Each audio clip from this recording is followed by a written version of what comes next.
네, 여러분 안녕하십니까? 감독의 시선으로 바라보는 책과 사람, 그리고 세상의 모든 일에 관한 이야기를 나누는 시간입니다. 전지적 감독 시점입니다. 여러분, 대우라고 혹시 기억을 하십니까? 매우 오래전에 우리나라에서 사라진 기업입니다. 그런데 이 기업은 재계 서열 2위까지 갔었던 그런 그룹입니다. 여러분들이 기억하고 계실지 모르겠지만 세상은 넓고 할 일은 많다라는 제목으로 기네스북까지 올랐던 책이 있습니다. 최단기 100만 부를 달성했던 책입니다. 그 책을 쓰신 분이 김우중이라는 분입니다. 이 김우중이 바로 대우그룹의 회장님이셨습니다. 대우의 창립자였던 거죠. 근데 그 회사가 세상에서 사라졌습니다. 그런데 세상에서 사라진 기업이 이상한 일을 하고 있습니다. 청년들을 모아서 1인당 2,500만 원에 가까운 돈을 들여서 교육을 시킵니다. 그리고 그들을 동남아 타개국에 실질적으로 취업을 시키는 그런 일들을 하고 있습니다. 이 큰 그림을 그리신 분을 오늘 모셨습니다. 고맙습니다. 간단한 소개 좀 부탁드리겠습니다. 예, 지금 소개해 주신 대로 그 사업을 실무적으로 총괄하고 있는 대우 세계경영연구회의 상근 부회장입니다.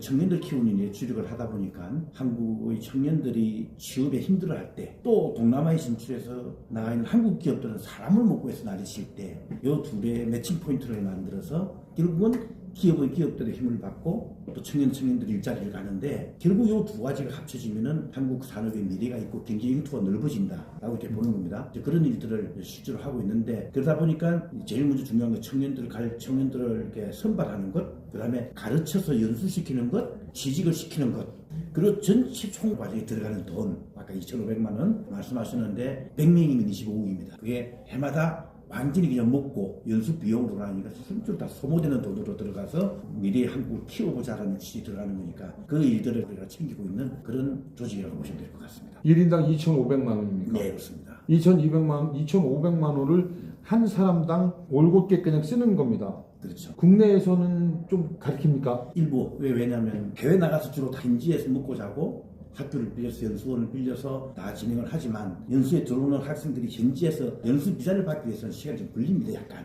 그 기간 동안에 교육을 시키면서 비자 준비도 하고 해서 소위 말하는 팀워크도 만들고, 그 기간을 한 달. 국내에서 한 달, 현지 가서 7개월. 예, 그 돈을 다 공짜. 선발이 되고 나면 현지에 가서 현지화 작업이나 뭐 배우고 이렇게 하는 게 아니고 네. 해외여행으로 좀 쓰려고 하는 사람도 있지 않을까요? 마음은 좋겠지만 말이 돼야 할 거 아니겠습니까? 말이 현지에서 말이 돼야죠. 지역에 따라 다 다르겠지만 동남아권은 현지어를 못하면 여행 자체도 별로 재미가 없습니다.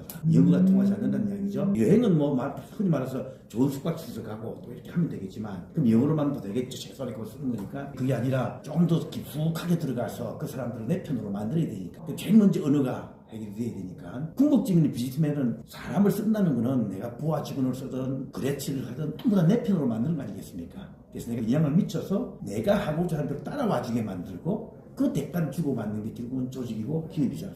그러니까 우리로서는 제일 먼저 언어를 생각한 거죠.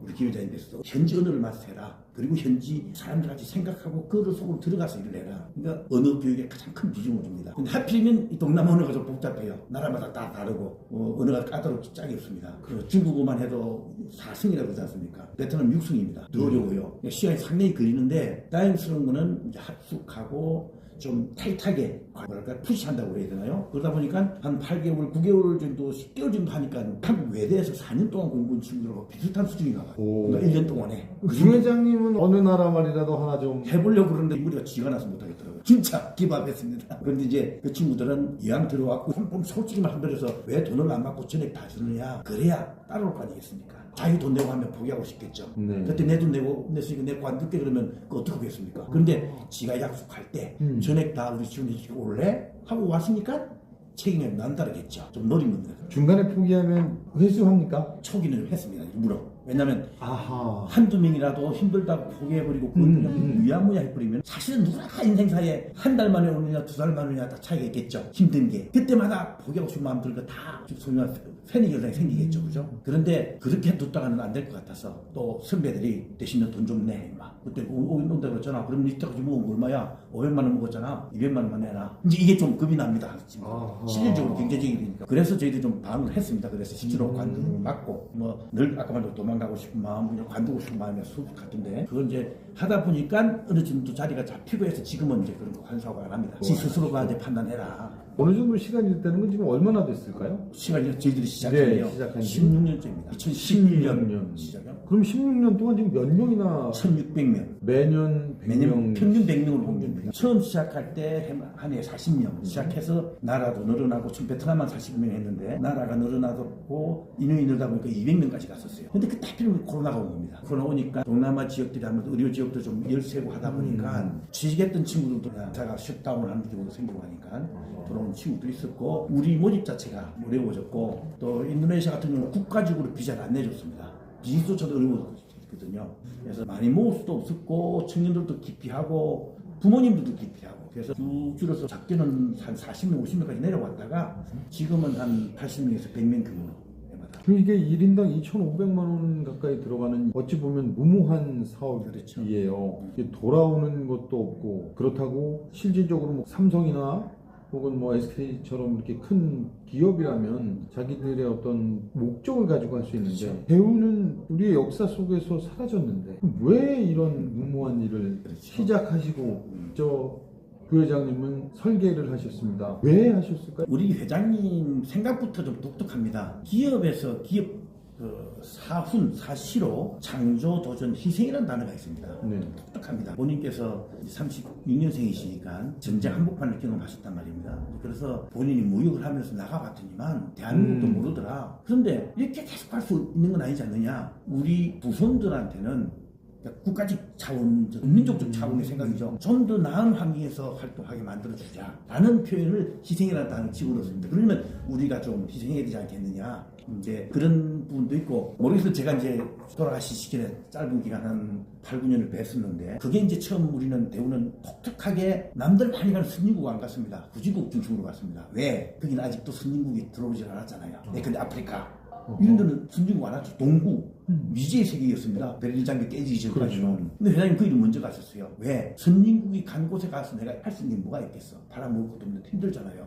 근데 그러다 보니까 결국은 직원들 데리고 가야 되잖아요. 본인 혼자 다 하실 수 있는 게 아니니까. 아마 굳이 뭐 꼼수라고 말씀드릴 거예요. 회장님 좀 직원들 달래서 데려갈 때, 야, 우리가 좀 희생해야 안 되겠냐. 그래야 가족들도 더 잘 살 수 있고, 우리 회사도 잘 살고, 그래야 다음 미래가 우리 부대들한테 줄 수 있지 않겠느냐. 그런 의미에서 희생을 강조하셨거든요. 그 맥락이 그대로 오면 여기 이해가 됩니다. 그것을 좋은 의미에 쓰는 것 자체가 다음 부대를 위한 거니까. 그들을 위한 거니까. 그리고 한국에 또 다른 기업들이 동남아에 가 있는데 지금 3만 개 나가 있거든요. 그 기업들이 왜 갔을까요? 사실 한국 인건비 한계 때문에 갔단 말입니다. 그리고 전략적인 의미에서 또 진출하기 위해서 한 두 가지 이유 때문에 가는데 사람을 못 구해서 기업이 경쟁을 못하고 활동을 못하니까 보고 오셨거든요. 베트남에 계셨거든요. 마지막.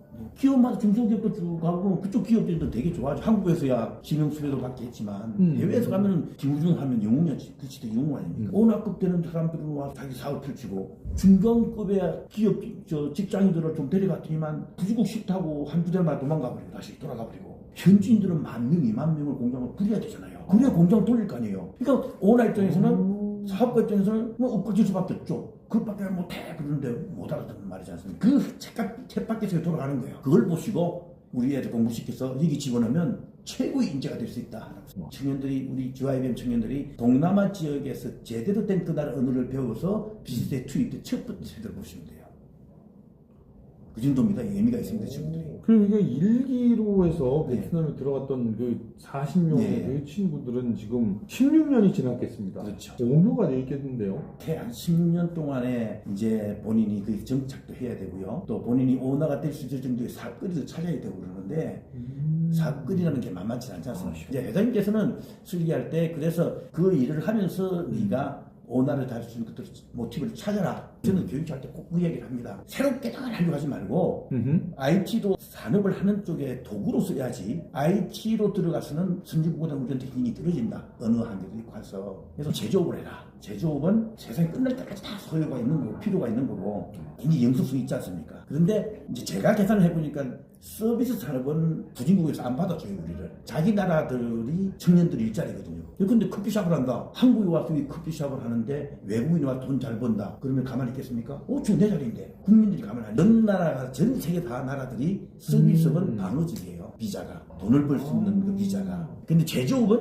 우리하고 똑같아요. 안 가려고 그래요. 싫어요. 청년들이 왜? 원가를 싸게 만들어야 되니까 다 외곽에 가 있잖아요. 땅값 싼 데 가야죠. 임금비 싼 데 가야죠. 그러니까 다 외곽이에요. 밤이 되면 뭐합니까? 컴컴하잖아요. 즐길 게 없잖아요. 서비스 산업은 사람을 대상으로 하는 거죠. 그러니까 무조건 대도시에 들어가야 돈을 벌 수 있습니까? 극명하게 달라지는 겁니다. 그래서 이제 근데 그러다 보니까 이제 우리는 그 제조업 쪽으로 회장님께서 본래 본인이 제조업을 해서 시작하셨고, 그래서 그 제조업에 니네들이 잡아야 다음 창업이 용이하고 원가도 적게 드는 창업을 한다. 그래서 옷을 만드는 회사 가면은 이게 이제 발전이 되면 될수록 옷은 원자재, 부자재가 자꾸 분리가 되잖아요. 단추 하나도 새로운 게 나오고 실 하나도 있을 거고 쪼개지니까 제조업은 자꾸 분리가 됩니다. 산업이 자꾸 나눠져요. 세세하게 전문성이 강화되잖아요. 그러니까 여기 열심히 일하는 중에 사장님 저 나가서 단추 공급하겠습니다 하면 창업이 되는 거죠. 한국은 이런 창업이 없잖아요. 다 소득 3만 불 4만 불이니까 한국 사라지고 다 동남아에 가 있거든. 그럼 동남아 갔더니만 이런 옷, 신발, 온통 원자재, 부자재 이런 것들 가장 기초부터 사업을 할 수 있는 공급권을 따는 거죠. 그럼 그 나라에서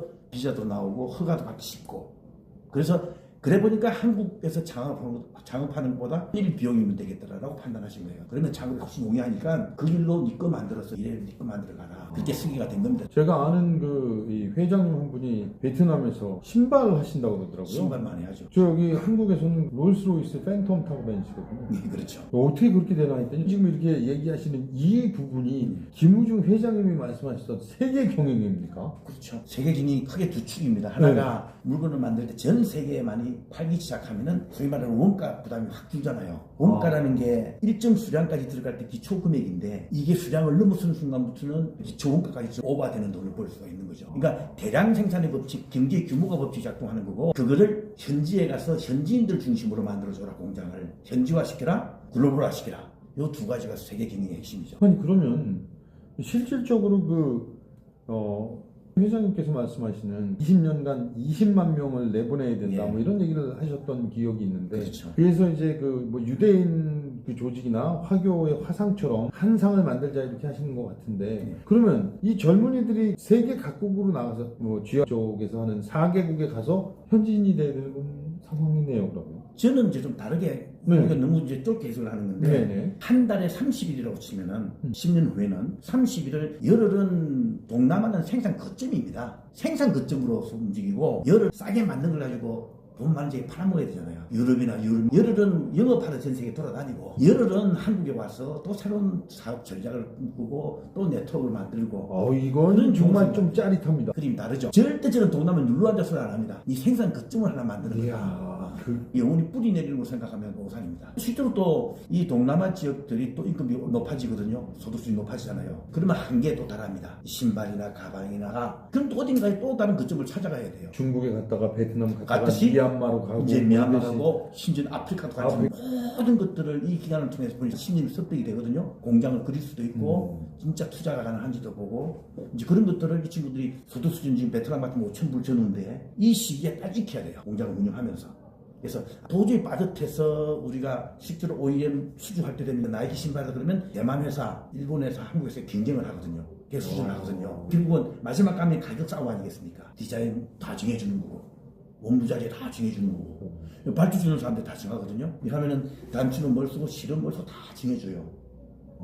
그럴 때 이제 오다가 내려오는데 밑에 공장하는 사람들이 이거 하면 좀 쌀 것 같아 해서 새로운 걸 개발하고 다시 피드백해서 그렇게 물건 좋다 만들었더니만 다른 데보다 싸다. 그럼 이제 회사는 계속 가는 거죠. 그렇게 회사가 운영된단 말입니다. 그런 걸 하면서 본인 스스로 회사가 자꾸 원가 따지고 해마다 전략회의를 하고 수주할 때 얼마로 가지고 수주할 건가를 계산하면서 본인이 성장을 하는 거죠. 그러다가 때 되면 이제 원화대신 우리 다른 지역 한번 봅시다. 어디가 좋을까요? 하고 이제 전 세계 공장을 새로 설립할 수 있는 곳을 다 조사해서 그럼 한번 가서 한번 운영해볼까? 하고 CF를 가보기도 하고 그래요. 세계 경영이라는 그 이름 하에 어차피 한국에서 내가 베트남으로 갔으니 예. 베트남에서 미얀마는 왜 못 가나, 마다가스카르는 왜 못 가나 이렇게 되는 거네요. 실제로 지금 청년들 중에는 상당 숫자는 들어갔는데 이리오피아 갔어. 공장도 한 1년 정도 하다 온 친구들. 이리오피아가 인구가 많거든. 그렇죠. 이제 갔더니만 이제 손이 따라오느냐, 그 나라에 가진 인프라 자체가 물이라든가 부지라든가 다 돼 있어야 되는데 했더니만 퀄리티까지 다 감안했을 때 큰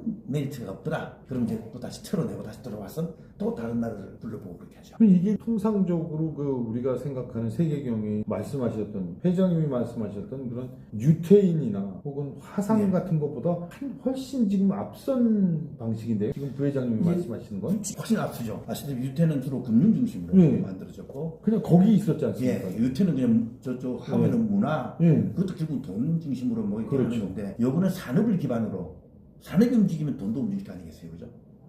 왜냐면 산업을 하다 보면은 다 이업중에 가 있으니까. 간 친구들 전부 다 누구는 뭐 신발 만들고 가방 만들고 누구는 이제 반도체 들어가고 가전 만들고 쭉 하다 보면은 내가 뭘 하고 싶어서 새로 창업을 해서 그럼 서로가 돈 모자라. 사업 괜찮네? 하고 동문들끼리 투자가 되겠죠. 내 사업거리가 있는데 네. 내가 좀 당장에 현금이 없으니까 선배들 중에 돈 번 사람들 투자 좀 하셔. 그림 나오겠죠. 그죠? 이제 그렇게 해서 소위 말하는 그 뭐랄까요, 이 팀들이 만들 수 있는 그 계기가 되는 겁니다. 아직은 좀 부족한데 제가 그걸 자꾸 심어놓고 있습니다. 너희들끼리 그렇게 만들어라 미래를. 그래서 서로 도와주고 해놔. 이게 16년이면 될 것 같은데 16년이 모자라네요. 모자라죠. 지금 실제로 한국에서 우리가 네. 직장 생활 한다고 했을 때 10년 정도 되면 한창 회사에서 바쁠 때고 이제 리더십을 발휘하고 할 때 아닙니까, 그죠? 그래서 제가 보기에는 전문성도 이제 회사에서 통상적으로 뭐 일을 할 때 일을 하면 3년이면 대충 일은다고 배운다고 봐요. 이제 그거는 일반적으로 제조에 관련된 거고, 그게 이제 붙는 게 직원들을 관리하는 리더십, 거래처를 관리하는 관계, 그 다음에 판을 읽어내는 전략 구성, 이런 거 다 해야 되죠. 그래야 공장을 만들든 직구를 할 거 아니겠습니까? 그 정도가 들어가야 되거든요. 그게 인프라가 안 돼 있는 나라 가서는 그걸 볼 때 여기 물이나 전기나 다 이상 빠져서, 그리고 이제 마스터 플랜을 그리고 이제 회사를 설립해야 되거든요. 근데 그렇게 하기는 아직은 좀 빠르다 생각이 듭니다. 그 중에서도 좀 뛰어난 애들은 나와서 한 5년 만에 나와서도 보니까 제법 키우는데, 그거는 완전 제조업보다는 그냥 서비스 업종이나 내지는 뭐 이런 쪽은 간혹 나와서 벌써 성과 내는 친구도 있긴 합니다.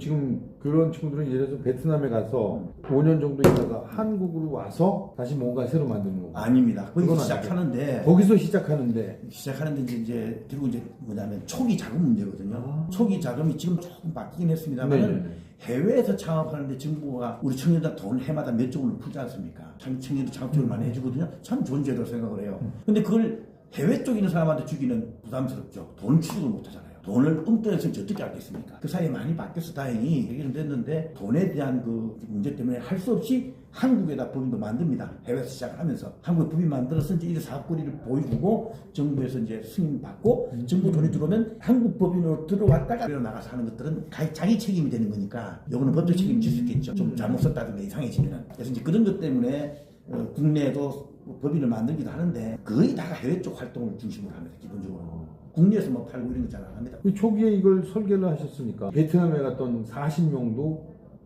기억을 하실 거 아닙니까? 그러죠. 1600명 중에 예. 가장 인상적인 친구를 떠오른다면 어떤 일을 하고 어떻게 해서 이렇게 됐더라. 여러 가지 있을 수 있는데 연수를 잘 받느냐, 자기 공부시키면 잘 따라하고 말 잘 듣는 거, 모범생. 이제 그게 학생들의 모습인데, 저는 그러면서도 절대 대학생 코스프레, 학생 코스프레 하지 말아라. 기업인으로 가는 중간 단계의 과정이기 때문에 늘 생각은 비즈니스맨이 된다 생각하고 사장이 생각하고 움직이라 라고 이야기를 합니다. 근데 쉽진 않죠. 그래서 예를 들면 이제 제일 많이 들어오는 게 시험 공부한다고 새벽 2시, 3시까지 해요. 하지마. 그건 학교에서 네가 시험 치고 나서 땡치고 방학인가 할 줄은 몰라도 기업은 당연히 움직여야 돼. 그 전체 일과 속에서 내 시간을 컨트롤하고 내 삶 자체를 꾸려나가야지. 그냥 내일 시험 친다고 밤새 공부해? 내일 아무것도 안 할 거야? 시험 치고 나면? 우리는 그건 아니야. 내일에 무슨 입찰이 있다. 가서 우리 가서 승부 경쟁을 해서 진짜 그 끝나자마자 새로운 세상에 뭐 더 어마어마한 파도가 몰려올 건데 그날 진을 다 빼버려? 그거는 안 된다. 네 스스로 에너지나 모든 활동들을 앞뒤를 보고 재어서 네 스스로를 컨트롤해라, 시간을. 이제 그런 것들을 감안한다면 어느 공부 잘했던 친구가 나와서 직장생활 잘한 다음에 직급 만드는 거 좀 거리가 먼 것 같아요. 오히려 공부 좀 뒤처지던 애들이, 좀 조용했던 애들이 나와서 오히려 실력을 발휘하고 빨리 자리 잡는 친구 직급로 가지고 창업을 해서 더 많은 것 같아요. 그래서 우리 팀들 분들 그 이야기를 매일 합니다. 우리 자꾸 우리 말 잘 따라와서 오냐 잘하는 친구들만 정을 줄고 우리 하다 보면 그렇잖아요. 선생이라는 게 진행하는 사람은 그 친구한테 정이 가잖아요. 늘 착한 학생한테. 아닌 애들에 가는 친구들을 열어놓고 가야 된다. 오히려 가서 크게 될 수 있는 확률이 많다. 뭐 이런 것들을 늘 이야기하는 것입니다. 갑자기 궁금해지는데 현지에서 학생들을 7달 동안 가르치는 선생님들은 누굽니까? 우리는 연수원 팀장이라고 처음에 이름을 붙였고 사감겸입니다. 왜냐하면 기숙사에서 같이 지내니까. 있으니까 어허. 사감 겸 이제 팀장들이 이제 우리 입장에서 미얀마에서 일했던 거거든요. 한국분이 가신 분. 그러면 우리 대우에서 주로 이제 인사부나 교육할 때 일했던 친구들 중에 40대 후반, 50대 초반을 제가 뽑았었어요. 대우 출신들 중에. 아니 그럼 그분들은 언어가 됩니까? 안 되죠. 그럼 가서 연수생들만 관리하는 건데 언어가 안 돼도 되죠. 결국 학교에 어떤 사이트를 빌려서 기숙사를 빌리고 강의장을 빌려서 하는 거기 때문에 그 학교 패컬티하고 교수진들하고 주고받으니까 영어만 해도 되죠. 현지가 안 돼도. 그럼 거기서 가르치는 분들은 분들은 언어는 그 나라 원어민이 옵니다. 언어 네. 강사들이. 그러니까 한국말을 몰라요. 영어를 가지고서 베트남을 가르치고 영어를 가지고 인도네시아를 가르치고 애들이 이중으로 와 독특하죠. 영어로 베트남을 가르쳐야 되네요 예, 정말. 예. 대신 이제 완벽한 영어보다는 그렇죠. 베트남화된 이제 언어들이죠, 그죠? 우리로 치면 콩글리시 같은 콩글리시죠, 콩글리시. 현지어는 완벽할 거고 사람들은. 그렇겠네요. 그걸 가지고 그 사람들이 강사 역할을 하는 겁니다. 거기다가 언어 중심으로 하고 국내에서는 언어를 우리가 선생님을 부르는 게 아니니까 기업에 들어가서 배울 직무 교육들이나 일반 리더십 이런 거 중심으로 다 배운 다음에 직무 교육, 생산 관리, 품질 관리 순수하게 이건 언어 중심입니다. 그리고 중간에 특강도 좀 하고 그 나라 교수진 불러서 문화도 좀 듣고 정도로만 그 나라에서 뿌리기 때문에 언어에 모든 걸 집중하는 셈이죠. 언어 교육에만 집중하는 합니다. 아까 그래서 말씀드렸지 않습니까? 이야. 한 8개월 만에 외대 4년, 4학년 수준을 언어를 한다니까요. 대여 상도 받아 그래요. 그럼 이게 어떤 직무 교육을 하는 게 아니고 정말 언어 교육을 하고 직무는 국내에서 한 달 내지 한 달 반 동안에 다 정비를 넣습니다. 근데 그거는 대학에서 안 가르치기 때문에 할 수밖에 없는데 직무 교육은 자기가 가서 어떤 직무에 갈지 모르거든요. 업무가 자꾸 쉽게 회사 취직하면 넌 수출, 넌 품질 관리, 넌 뭐 이렇게 나눠진단 말이에요. 그러니까 맛만 보고 가는 거죠. 학교에서 못 배웠지만 우리 직무는 이런 거 정도 할 거야 하고 국내에서 짧은 시간에 개념만 잡아주고 현지 가서는 현지어 중심으로 하고 영어를 조금 부가해서 하는 걸로. 그 취직은 어떤 방법으로 하게 됩니까? 저희가 이제 그 한국 기업들한테 우리가 이렇게 이런 인재를 키웠습니다. 혹시 필요한 회사 있으면 손드세요. 이제 보냅니다. 그럼 문서가 와요, 저한테. 우리는 몇 명이 필요한데 이 정도면 좋겠고 우리 직무는 이런 거고 보급은 얼마 정도 줄 겁니다. 회사마다 오. 다르잖아요, 조건이. 그죠? 입도 선배가 되기도 하겠네요. 입도수 맺을 수 있죠. 연수 끝나기 전에 두 달 전부터 흔히 말하는 우리 말로는 학연, 인턴으로 나간다. 들어가네요. 인턴으로 보내는 경우도 있고 안 보내는 경우도 있고 그렇습니다. 괜찮으면 연수 다 맞추고 가게 합시다. 그 회사 보고 너무 바쁩니다. 그러면 먼저 보내주는 경우도 있고 그렇게 조치해 주죠. 엄청난데요. 네, 그렇게 엄청나죠. 되면? 지금 베트남 쪽에 간 친구들은 이미 가면 취업이 되는 거네요. 100% 보장이 되는 거나 그런 마찬가지예요. 셈이죠. 그런 셈이었는데 이제 오호. 아프게는 이제 다른 기관들은 보통 정부 일부 저희도 일부 지원을 받는데 보통 6개월 과정을 해요. 근데 저희는 예. 1년 과정을 처음에는 했는데 그런 만큼 돈이 더 들지 않습니까? 먹고 자는 게 다 비용 들고 그런데 대신 김우중 회장님의 상임 선수 실제로 더 오래 공부했으니까 그리고 또 선배들이 와서 트레이닝을 시키고 하니까 실제로 기업을 받으니까 보니까 괜찮네? 그리고 이제 시작이 되는 거니까 방금 말씀드린 입도수 내식이 되죠. 되는데 이제 IMF 거치고 코로나19 막 거치고 하면서 명성이 옛날만 같지는 못한 것 같아요. 청년들이 오. 마음 자세가 조금 힘든 것 같습니다. 거기다가 좀 이건 말씀드리 좀 민망한데 거기 나갔던 기업들이 한국에서 인건비 싸움 때문에 결국은 좀 일찍 나갔거든요. 한 30년 전에 중국 같은 데 30년 나가잖아요. 그 전에는 중남미 쪽에 나갔고요. 엘살바도르 이런 쪽에 나갔단 말입니다. 그러니까 그분들은 한국 30년 전을 생각하고 나가서 이제 우리가 키운 청년 오면 야 신입사원 이리 와 하고 일을 시켜야 되잖아요. 그럼 어떻게 될까요? 그 시대의 문화로 청년들 다룰 거 아니겠어요? 그럼 거칠게 다루기도 하고 뭐 나쁜 마음이겠습니까? 처음에 말 안 듣는 거 아주거리지고 이제 해줘야 되는데 그냥 우리 옛날에는 야 임마 사람은 까야지 임마 그런 시대 있잖아요. 구세하고 계신 분들이 많아요. 지금 MG하고 또 적응이 안 또 돼요. 다르죠. 그래서 이 부분이 제가 가지고 큰 현실적 애로점입니다. 그 자체가 뭐 모자란 경우도 있겠지만 인내심도 좀 모자라고 근데 오다 왔고 내일 모레 날짜 맞춰야 되고 가격이 있는데 좀 빨리 들어가는데 직원들이 따라오지 못해. 그러면 우리 지금도 뭐 우리 뭐 감독하시다고 영화도 안 되고 그냥 날아가죠. 그럼 날아가죠. 날아가죠. 날아갑니다. 네. 예, 그런 것 있을 수밖에 없는 이해는 하는데 이제 그럼 저희들도 키울 때 초기에 이 관리자가 내한테 그칠 경우를 그것도 배운다 생각하고 좀 받아들여라. 얘만 싫으면 욕도 안 한다 그냥 다 쫓아내버리지. 근데 네가 가능성이 있기 때문에 좀 거치게 하는 데 대해서는 좀 받아들여라 이야기를 합니다만은 인내심이 옛날하고 또 다르지 않습니까?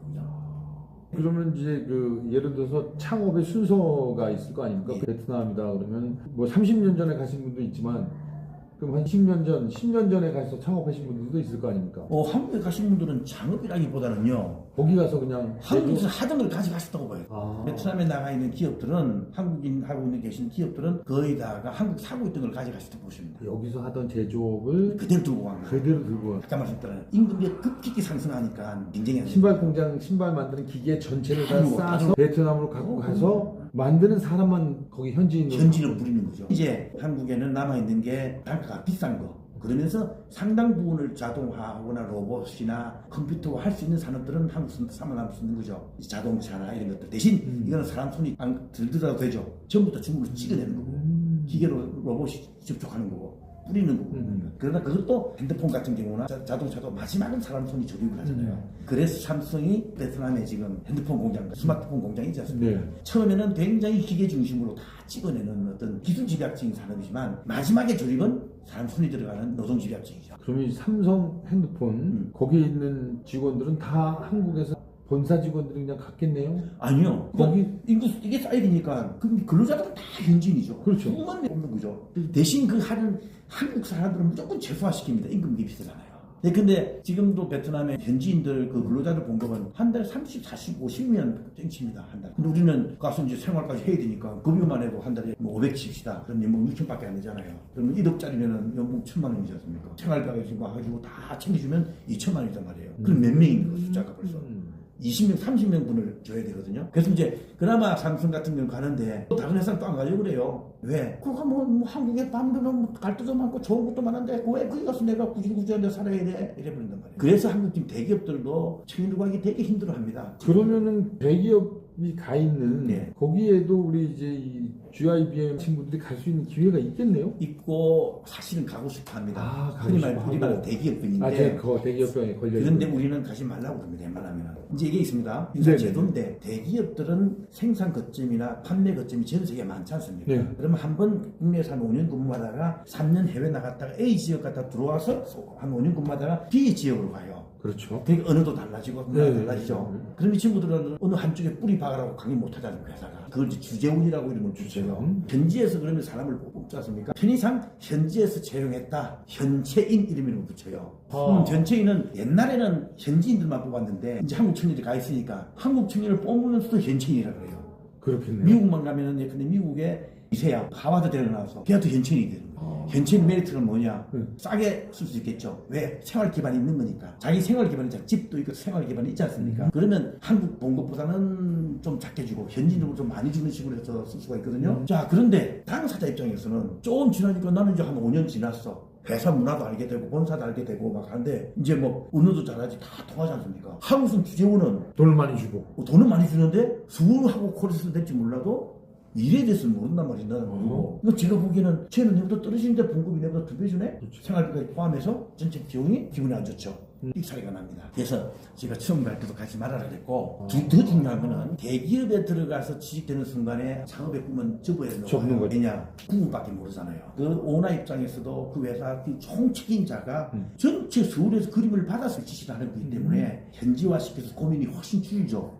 서울서 내려오는 지시에 따라서 움직여야 되고 광고에서는 그 속에서 주어지는 틀 속에서 움직이니까 생각하는 힘이 훨씬 적죠. 업무도 딱 그것만 하고. 근데 이제 그 중견 회사들 주로 중견이나 중소기업들 많이 보내는 편인데 중견기업 가면은 누가 이거 따질 놈도 없고 자기들끼리 이제 일을 해야 되니까 굉장히 폭넓은 생각을 해야 되고 경우에 따라서는 오늘 A 하고 이제 이틀 지나니까 네 A, B, C 다 해. 이거 네가 좀 책임지고 해봐. 피곤할지언정 어마어마한 기회가 동시에 주어지는 거 아니겠습니까?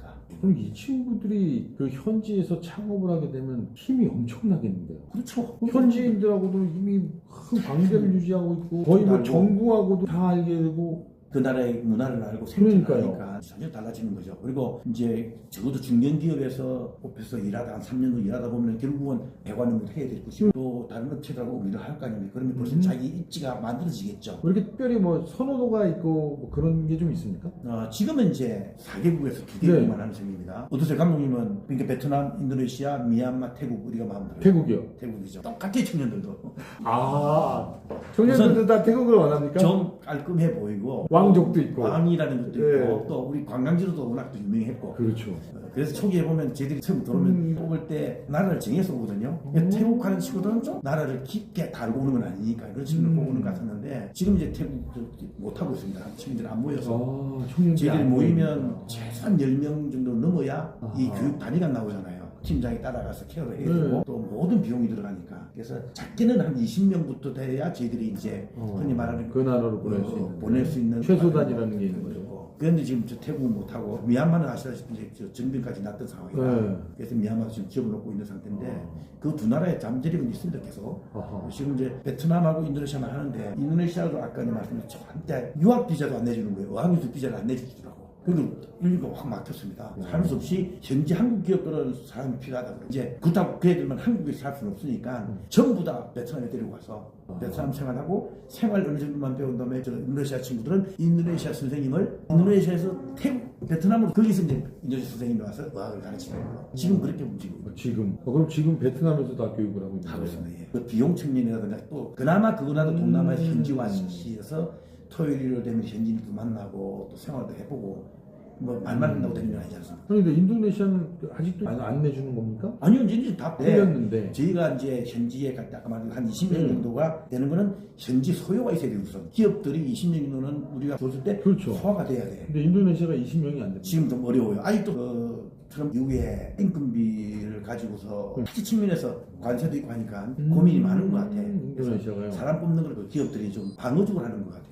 현지에 있는 한국인들의 기업들이 그 일자리가 나와야 되거든요. 저희가 지금 이 과정을 할 때마다 여러 사람들이 와서 왜 우리는 우즈벡도 좀 하자, 러시아도 좀 하자 이런 데 많았는데 속 내용을 몰라서 그런데 이거는 하게 되면 결국 거기에 있는 그 기업에 들어가야 우리가 이 지혜가 살리는 거고 그럼 한 해만 하고 끝날 게 아니라 할 수 있으면 영원히 갈 수 있는 계속 거진들이 소화가 돼야 되는데 1명씩 20명씩 양성하면 기업이 스며들어 가야 되잖아요. 일을 해야 되니까. 그게 이제 다른 나라는 어려워서 그나마 지금 베트남하고 인도네시아는 그게 소화가 가능하죠. 지난 16년 동안 거의 한 1000명은 해줬거든요. 1000명 정도 천명 좀 넘었죠. 1000명 이상 기업이 됐다는 그렇죠. 거죠. 그렇죠. 시장이 굉장히 크네요. 한국 기업 들어가지 않습니까? 지금도 들어가고 있는 거죠. 그렇죠. 한국에서 하다가 자꾸 이제 좀 뭐랄까요? 한계에 달하면은 동남아 갈 수밖에 없는 구조죠. 그럼 새로 여기서 한국에서 이렇게 자기 기계 꾸려가지고 베트남으로 가시는 분은 여기 GYBM에 있는 사람이 반드시 필요하겠네요. 그래서 그 굉장히 가서 역할도 크고 그러니까요. 해서 효과도 있고 굉장히 중요한 일을 하고 있는 셈입니다. 그리고 새로 거기 가서 기계 들고 가시는 분은 말도 못하고 그럴 거 아니에요. 그렇죠. 그래서 이제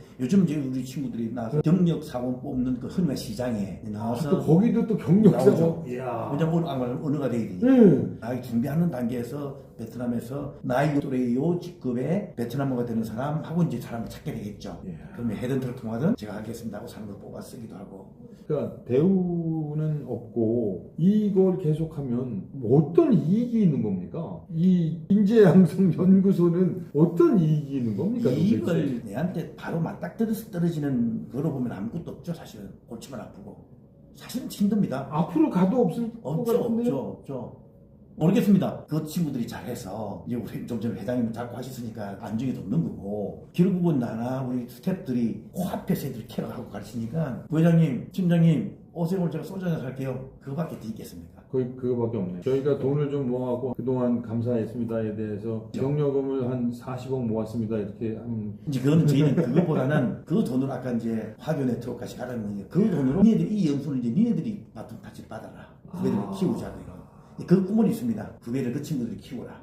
자기들끼리 그 출신들이 나와서 연수원을 대물림을 하고 그 비용은 연수생들 졸업한 애들끼리 돈을 좀 뿌려 가라라는 게 이 과정이 저희 세대가 할 수 있는 마지막 목적지입니다 지금. 그럼 자생적으로 돌아가겠죠, 그죠? 그럼 전 세계 없는 하나의 모델이 나오겠죠. 대우라는 이름이 아름답게 남겠습니다. 그럼 이제 완전히 자생적으로 돌아가는 거죠. 그리고 이제 우리가 흔히 말하는 한국 재벌이라는 강력한 투자에 대한 지분 구조에 의해서 끌고 가는 그런 시스템이 아니라 느슨하지만 한솥밥을 먹고 살았던 친구들끼리 네트워크를 만들어서 이름을 뭘로 붙이든 간에 동문이라고 붙이든 뭐라고 붙이든 지혜들끼리도 서로 꽉 있는 서로 투자해주고 심지어는 콘사도 있을 거고 자식들끼리 결혼도 할 거고 알겠습니까? 그죠? 그리고 이제 후배들도 가르치는데 자기들이 투입이 돼서 모든 걸 붙일 수 있다면 이 과정은 이제부터는 제대로 돌아갈 거다 이렇게 보는 거예요. 이러한 일을 하고 계시는 것이 곧 김우중 회장님의 뜻이었던 뜻이죠. 함께 계시면서 이 대우 인재경영연구소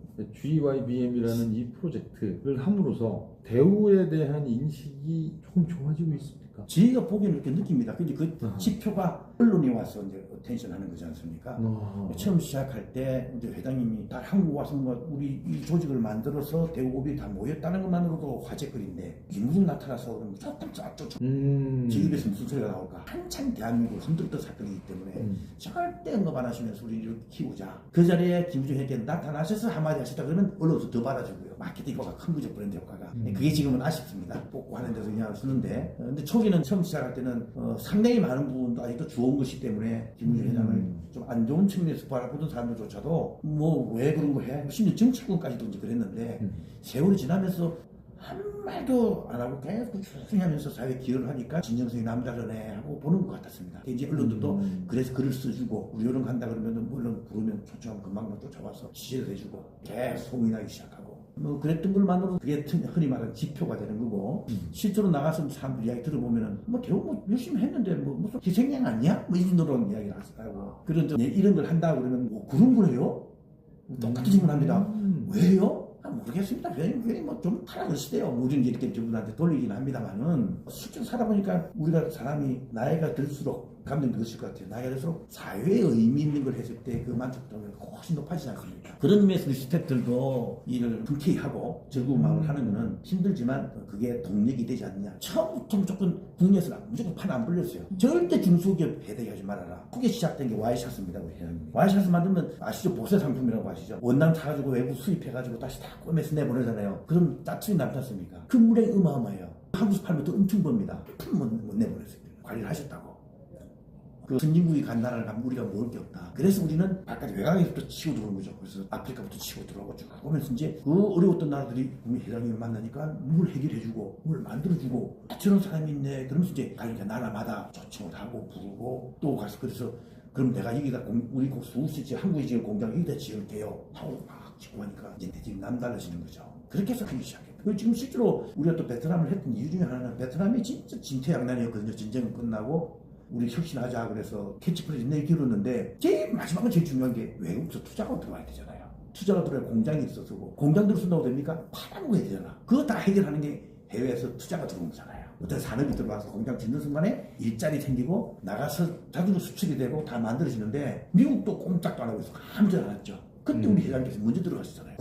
베트남이 94년도인가에 미국 수교가 됐어요.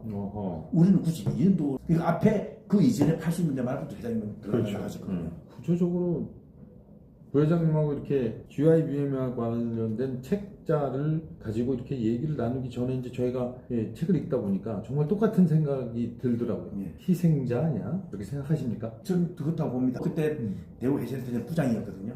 전체 큰 속도 몰랐고 주어진 일 하는 쪽에 급급했는데 뭐 일 열심히 했는데 우리가 왜 이렇게 당하는 거지? 그리고 더 크게 보면은 IMF를 부른 거는 마지막에는 기업들이 덤태기를 쓴 셈인데 실제로는 정책이 잘못됐던 거죠. 그렇죠. OECD 가입했다고 흥청망청하면서 외환관리를 안 했지 않습니까? 그래 불어나놓고 돈이 없는데 어떻게 얘기죠?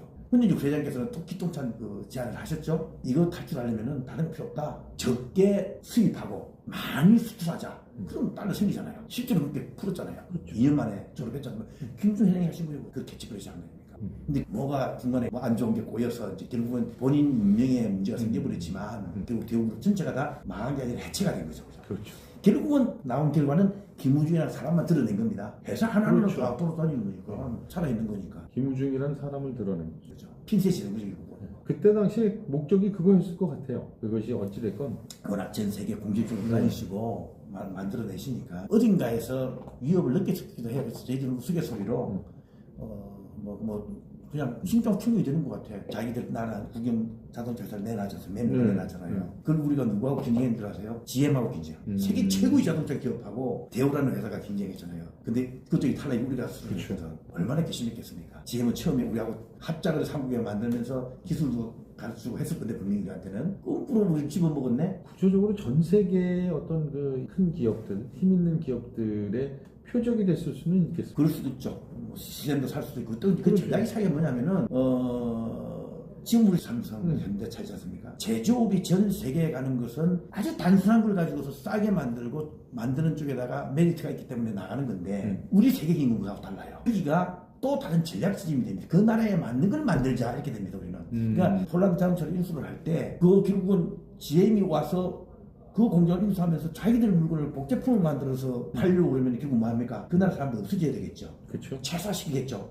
고용을 보장 못하죠. 근데 정치 지도자는 뭡니까? 거기 있는 직원들을 고용을 보장해줘야 정치가 세입하지 않습니까? 대우는 그수가 된 거죠. 고용해도 흔들지 않겠다. 저는 그대로 가져간다. 그리고 우리의 모델을 가져와서 있어 만들고 폴란드 자체의 모델을 만들겠다. 그리고 이걸 가지고 유럽에 다 팔아먹는 전진기로 삼겠다. 하고 한국 전혀 다른 차종을 생산할 수 있는 자기 나라 차종도 그대로 가겠다고 했으니까 폴란드에서는 훨씬 매력적이죠. 우리가 전략이 다르지 않습니까? 김우중 회장님은 이제 세계 경영이라는 게 세계 시민으로서 같이 잘 먹고 잘 살자 이렇게 하셨던 것 같아요. 저는 그런 어떤 정치적인 구호가 될 수 있는 그런 것보다도 자세한 우리가 후대들한테 좋은 걸 물려주기 위해서 우리가 많이 벌고 많이 키워야 된다. 그 생각을 하셨지 뭐. 그리고 이제 우리가 되니까 세계가 알아보고 이제 청년들이 해외 나가서 활동할 수 있는 기회가 많아지고 얼마나 좋아지냐 이런 말씀을 하신 거고, 요 과정을 만들 때도 지금 좀 뜸합니다만은 얼마나 대한민국 청년들 많이 돌아다녔어요 세계에. 그죠? 2010년도 이후에 보면 지금까지 구석구석에 가면 어학연수도 가고 유학도 가고 교환학생도 가고 참 많았거든요. 해외에 대한 두려움이 없어졌고 통일 점수 얼마나 높았습니까?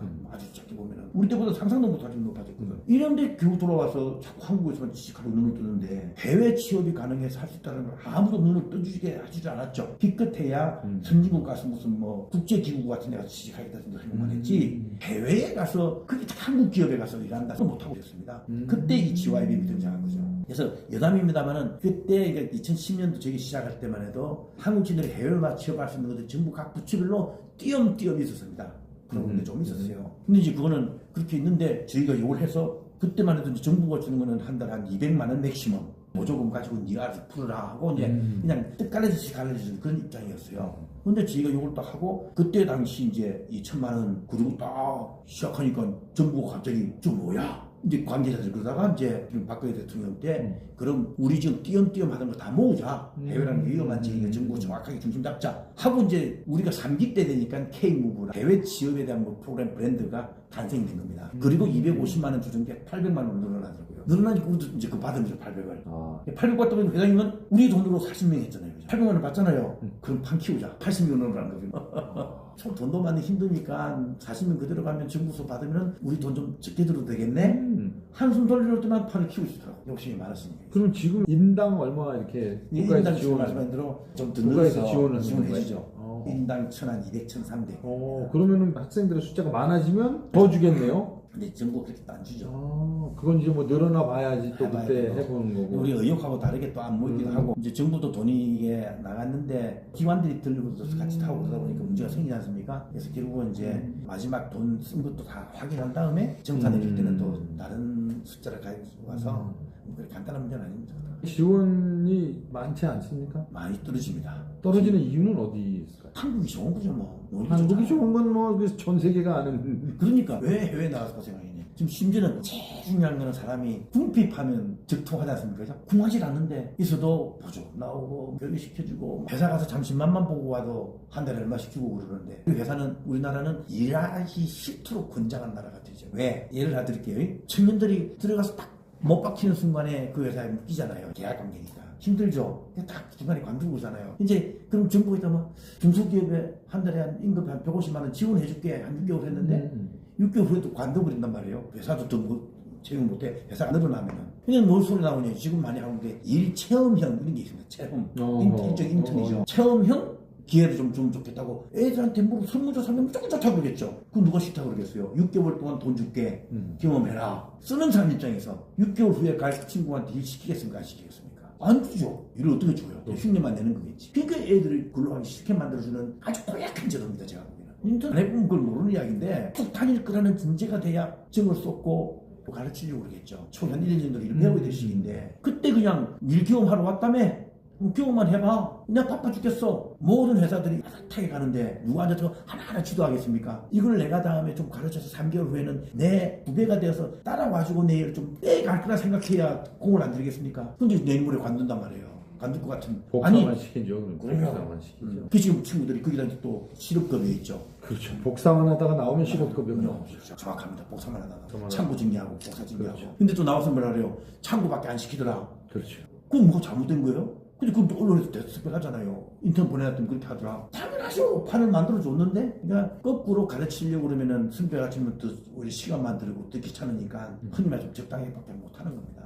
해외 안 나가려고 그러죠. 그 모집 공고라든가 이렇게 모집하는 건 어느 이 루트를 통해서 하시게 무슨 되는 정부 사이트가 하나 정부 있습니다. 사이트? 이게 이제 뭐 아까 말씀드렸던 월드잡이라고 하는 이제 그쪽에 해외 취업에 대한 모든 정보가 들어있고 그것도 청년들이 접속을 해야 있는 건데 이제 그것만 가지고 부족해서 모르는 애들이 많거든요. 그래서 저희가 일반적으로 한국 그 포털 사이트 잡코리아, 뭐 사람인, 인크루터 이쪽 계통들을 이용을 하고 그래서 이 홍보하고 애들한테 알려주는 게 제일 힘듭니다.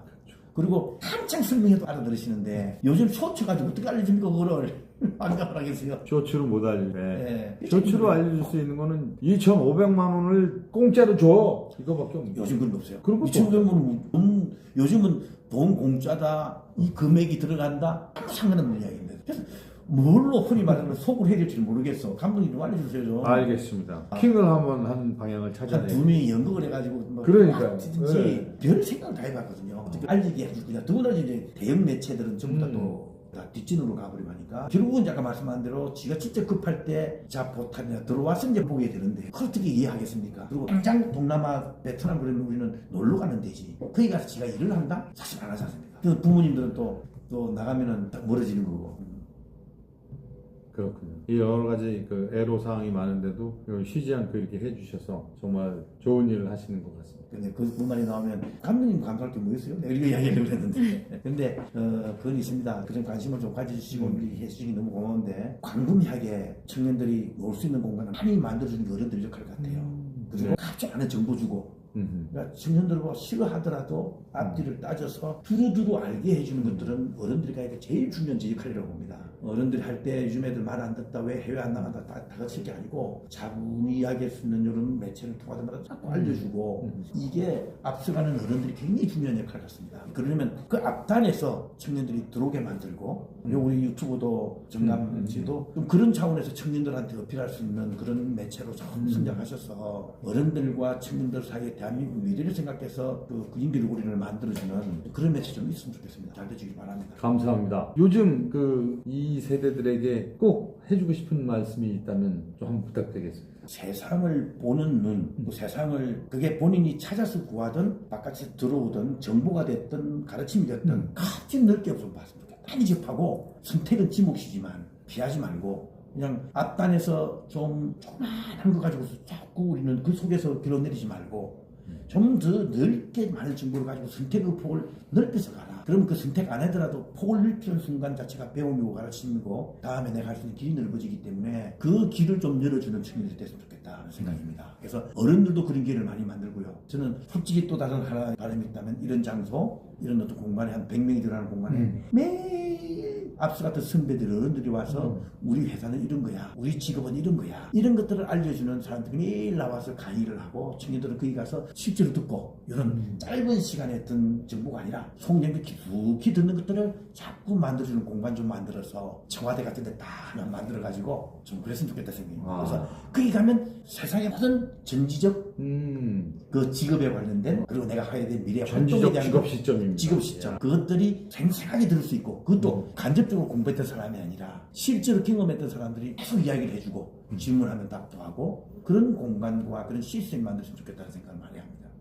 꼭 그런 일이 이루어지도록 예. 저희도 한번 노력을 해보겠습니다. 청년들도 그런 걸 많이 바라고 젊을 때 좋은 것들 자꾸 유혹되는 게 있더라도 그거 일찍 뭘 해야겠지만 넓게 보는 세상을 자꾸 그래야 어느 들 갈 때마다 제일 중요한 게 대안을 찾아내고 어려울 힘겨울 때 새로운 대안을 찾아서 본인이 가는 걸 넓혀나가고 극복할 수가 있지 한번 딱 지내주면 그거 외에는 아무것도 안 보고 하는 사람들 부모님들부터가 근데 뭐 의사 그건 줄 알고 그것만 가지고 어떻게 평생 사냐 말이에요. 세상이 매일 바뀌는데 그러니까 생존력이 떨어지는 거죠. 거꾸로 말하면 저는 감히 표현하는 우리 청년들을 자꾸 좀 안 좋은 걸 먹이고 가르친다.